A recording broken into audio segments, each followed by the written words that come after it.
Assalamualaikum warahmatullahi wabarakatuh. Bertemu lagi kita di pembahasan tema 5 subtema 3 pembelajaran 3 kelas 4 semester 1. Berikut KD dan indikator yang harus dicapai oleh kalian. Kemudian tujuan pembelajaran diantaranya menulis informasi yang diketahui dan yang akan atau yang ingin diketahui. Setelah itu dipresentasikan informasi tersebut. Yang ketiga, menerapkan sifat-sifat cahaya. Dan yang terakhir, menulis laporan tentang penerapan sifat-sifat cahaya tersebut.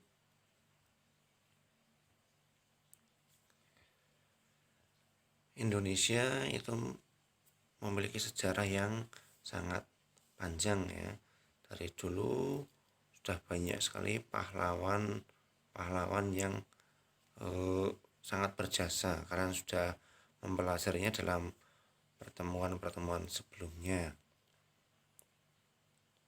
Apa yang kamu temukan tentang sikap kepahlawanan dari masa ke masa? Masanya itu ada masa ketika kerajaan, kemudian masa kebangkitan nasional, dan masa ketika proklamasi kemerdekaan. Pasti ada persamaan dan juga ada perbedaannya. Sebenarnya pahlawan itu bisa kita temukan di mana saja ya, di sekitar lingkungan kita juga banyak. Kamu juga bisa mempelajari sikap kepahlawanan dari seorang penjaga pintu perlintasan kereta api. Nah,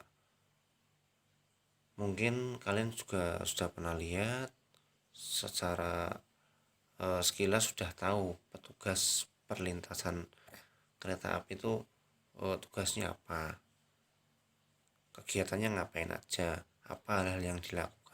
Tapi pasti ada juga hal-hal yang masih atau belum diketahui. Nah, kira-kira apa saja hal yang belum kita ketahui? Mari kita cari tahu bersama dengan menyaksikan ya, menyimak tayangan video tentang atau kisah dari petugas penjaga perlintasan kereta api. Mari kita saksikan bersama-sama.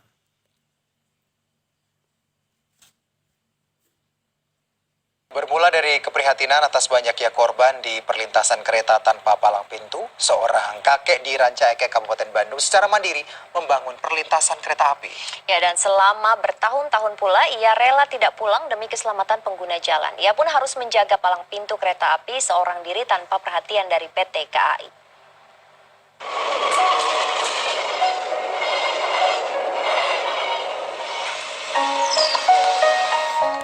Terik matahari yang membakar Kampung Ciherang, Desa Jelegong, Kecamatan Ranca Ekek, Kabupaten Bandung, tak menyurutkan niat Abah Sule untuk melanjutkan rutinitas, menjaga palang pintu perlintasan kereta.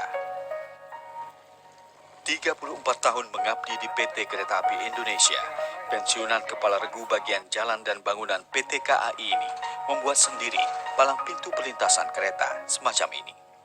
Hanya bermodal tekad dan uang Rp90.000, Abah Sule merakit bambu, velg motor, tuas, hingga tali dan kawat untuk disulap menjadi palang perlintasan kereta manual. Satu niatnya, mengurangi korban jiwa di lintasan kereta tanpa palang pintu. Banyak kecelakaan atau gimana sih? Ya, dulunya banyak kecelakaan. Itu uangnya dari mana, Bang? Uangnya saya kumpul sendiri. Ada yang itu, wah kereta masih jauh katanya. Masih jauh udah tutup. Ah, jangan begitu, kalau celaka saya yang ketempuhannya. Yang penting keselamatan. Jaga keselamatan, saya bikin diri supaya selamat. Bukan untuk saya, untuk semuanya yang lewat supaya selamat. Demikian tentang Abah Sule ya namanya ya, seorang penjaga perlintasan kereta api tanpa palang pintu. Begitu besar jasa beliau, banyak pelajaran yang bisa kita ambil dari Abah Sule, sikap pedulinya, sikap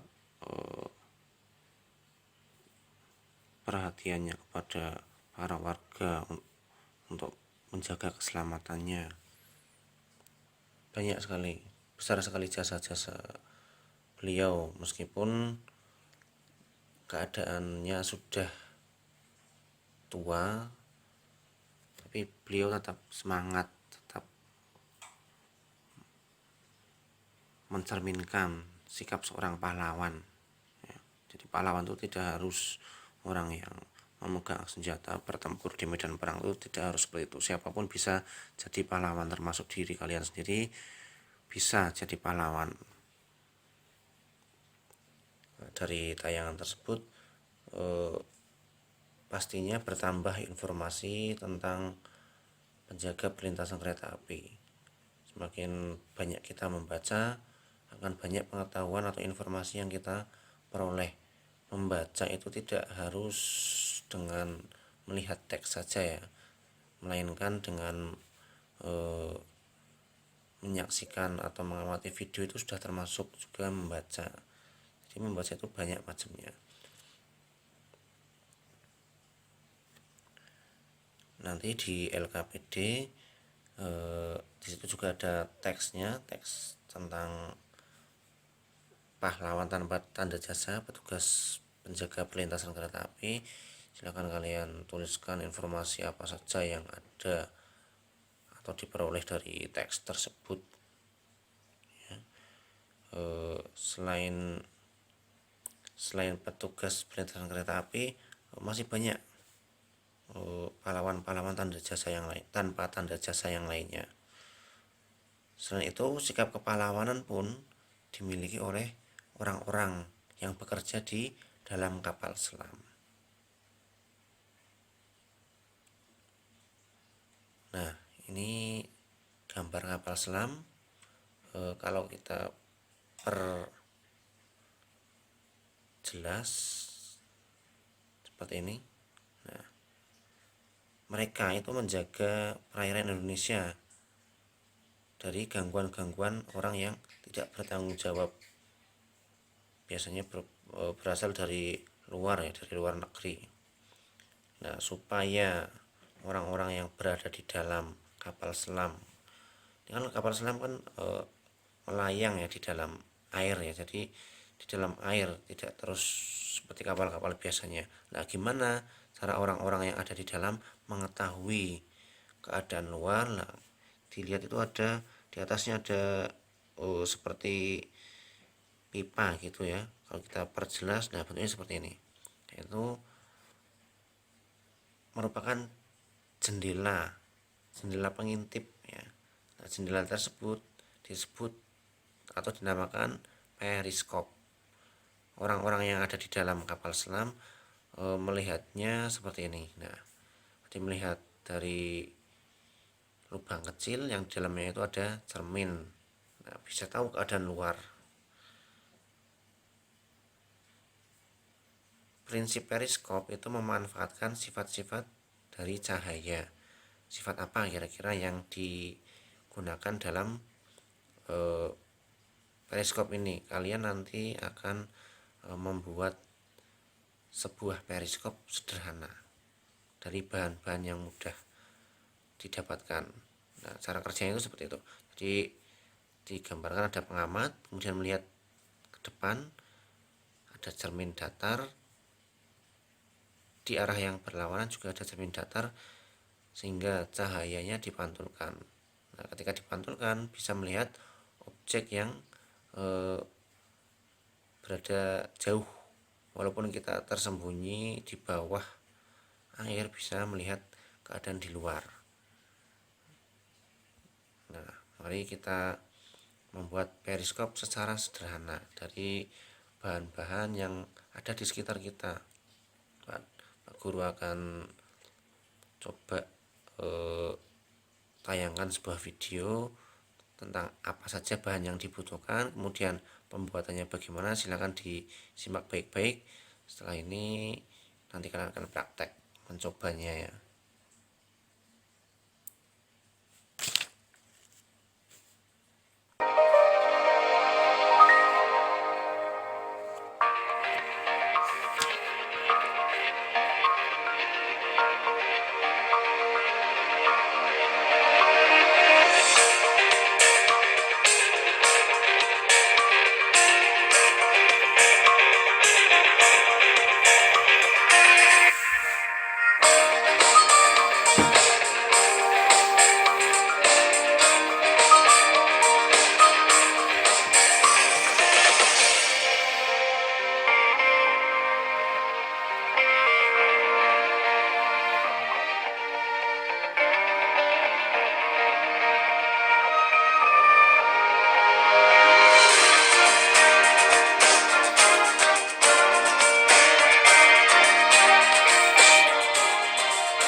Bagaimana? Menarik sekali bukan?